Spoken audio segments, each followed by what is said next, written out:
Hey everybody, welcome to another one of Chris's beer reviews. Today I'm going to be reviewing another holiday beer release. Uh, we got a Belgian beer here called La Chouffe or La Chauffe, and we obviously got like a little, what do you want to call them? What are they called? Come on, a dwarf. Cinderella and the Seven Dwarfs. We obviously got a dwarf here. It's a strong beer brewed within the lush green Belgian Ardennes using 100% natural ingredients. Um, just to keep you on top of this was a 750 milliliter bottle. It was at $6.25, and it is an 8% ABV. We got a cool little La Chauffe or La Chauffe. One thing that's kind of strange here, it says 6666 à chauffer.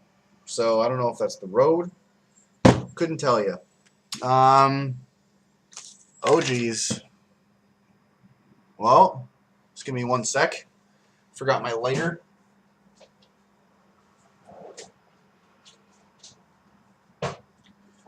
All right, I got my lighter. Now it's time to pop this baby off. Let's see how she goes. The freaking cap is almost as big as the lighter. Alright. This is a blonde. It smells incredibly like a blonde.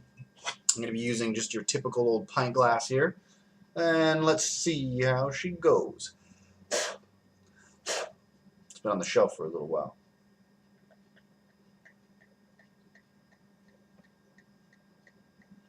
Looks very much like a blonde beer.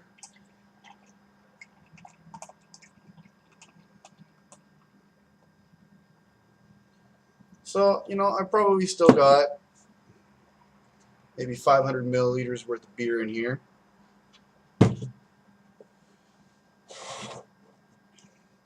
So there you have it, people. Incredibly thick, non-filtered, blonde Belgian beer.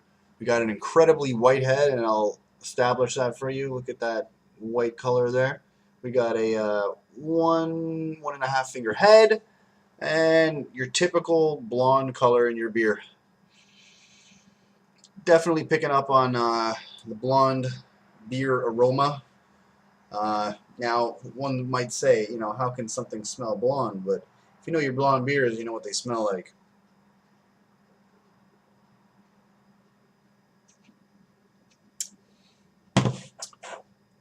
Excellent blonde beer. If anything, like one of the other blonde beers that I reviewed recently, my only complaint is that it might just be a little bit bland. But now that I'm kind of stirring it around my mouth, the aftertaste is quite fruity. Very, very good taste. Not complaining in the slightest.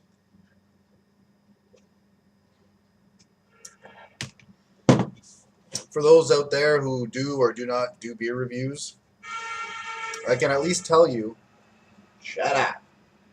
I can at least tell you that for $6.25, this is actually a pretty good deal. I've bought 500 milliliter bottles that costed the same price. I've bought 341 milliliter bottles that cost $10. So, 3/4 of a liter here for $6.25 is a pretty darn good price.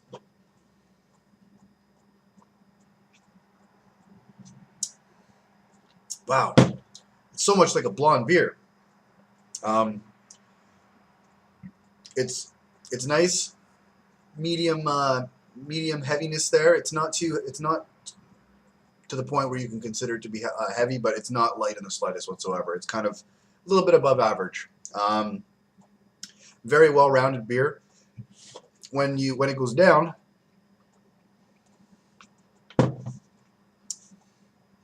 you get the taste all along your palate from the front to the back, and you actually pick up on some of the taste where your tongue goes down into your neck. That's terrible as I worded that. But yeah, I'd buy it again. Why not? No problems at all. There's not too much sediment in the beer. I'm not, fortunately, I'm not going to be able to drink the whole 750 milliliter bottle with you on camera to let you know whether there is any sediment at the ending. But what I'll do is I'll add those details on the description. Okay, so please, if I'm telling you I'm going to put something in the description and you realize that it's not on the description on YouTube, message me and I'll throw that information on there for sure. Yeah, no problems with this whatsoever.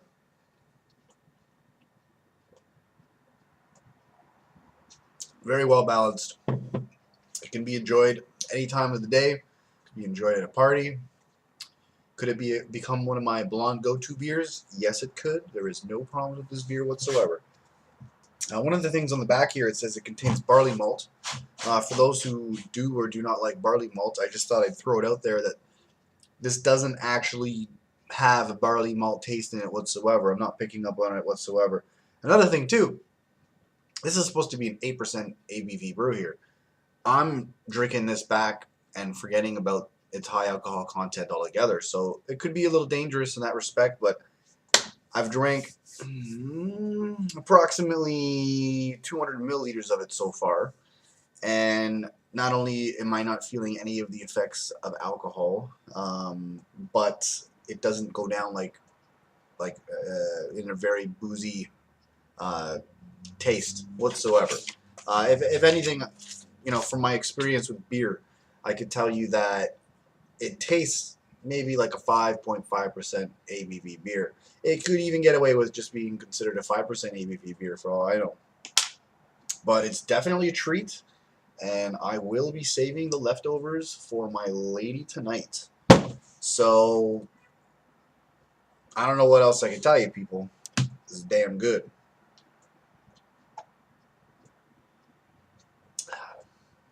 Got some pretty good lace.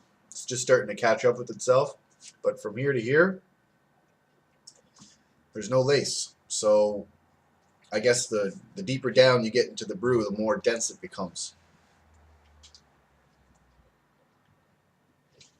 So there you have it, people. I'm going to... picking up on a specific fruit there, but it's not quite coming to me.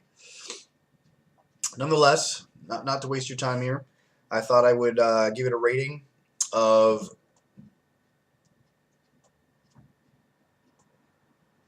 3.7 out of 5, which I think I gave yesterday.